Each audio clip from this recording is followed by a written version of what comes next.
তারা খরচ যতটুকু খরচ তখন আমরা আরো কিছু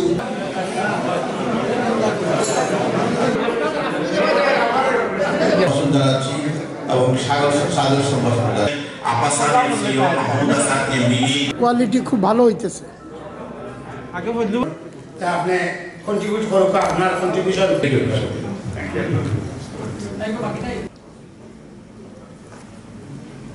মানুষের এই পেট পোকা, এই গরিব অসহায় মানুষের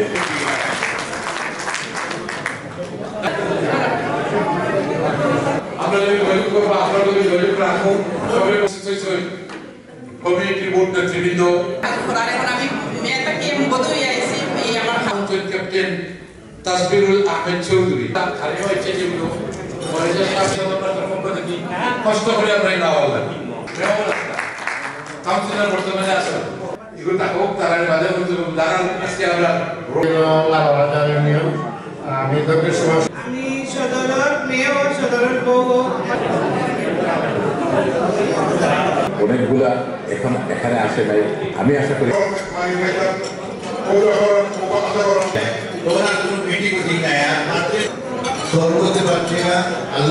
আজকে সিলেট সদর ট্রাস্টে যারা মূলত গোড়া থেকে সৃষ্টি করেছেন, এই সৃষ্টির মূল উদ্দেশ্যই ছিল আমরা এদেশে যারা আছি আমাদের নেক্সট জেনারেশনকে একত্রিত কানেক্টেড রুট কানেকশন সৃষ্টি করা এবং আমাদের দেশে আমাদের বিভিন্ন ধরনের সাহায্য সহযোগিতা করা, ছাত্রছাত্রীদেরকে লেখাপড়ার সুযোগ করে দেওয়া এবং বিভিন্ন ধরনের গরিব শ্রেণীর মানুষ যারা নিডি আছেন তাদেরকে সাহায্য করা।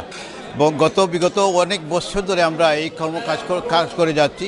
আজকে যে ইভেন্টটা হয়েছে, চমৎকার ইভেন্ট হয়েছে, হলে সহযোগিতা করছে। ইট ওয়াজ এ নেটওয়ার্কিং ইভেন্ট। সেম টাইমে আমরা এজিএম করছি, 2-3টা সংস্কারও করছি বেশি মানুষ এইবার লাগি। আপনারা জানেন সদর এমন একটা জায়গা, মেইন সিটি সিলেটর, বৃহত্তর সিলেটর। কেউ যোগ করে কইন সদর হইল কি আস্থা বৃহত্তর সিলেটর রাজধানী। আর এখান থেকে বহুত কীর্তিমান ব্যক্তিত্ব সকল বার হইয়া গেছেন। একসময় আস্থা সিলেটে বাংলাদেশের নেতৃত্ব দিছিল। জন্মলগ্নতনে যখন ট্রাস্ট হয় তখন আমি এই 7 জনের লগের একজন ট্রাস্টি। আলহামদুলিল্লাহ আমাদের একজন চেয়ারম্যান মারা গেছে, মরহুম মাহমুদুর রহমান। উনি অনেক কষ্ট করেছেন। সদরের যারা এই ট্রাস্টের সংগঠনের যারা ছিলেন, যারা ইন্তেকাল করেছেন, আমি সবার আত্মার মাগফিরাত কামনা করি। আর আজকে যারা ট্রাস্টি হয়েছেন, আজকে যারা উপস্থিত হয়েছেন, আজকে একটি উৎসব হয়ে গেল সদর ট্রাস্টের। আজকে আমন্ত্রিত অতিথিদেরকে আমি আমার সদর ট্রাস্টের পক্ষ থেকে ধন্যবাদ।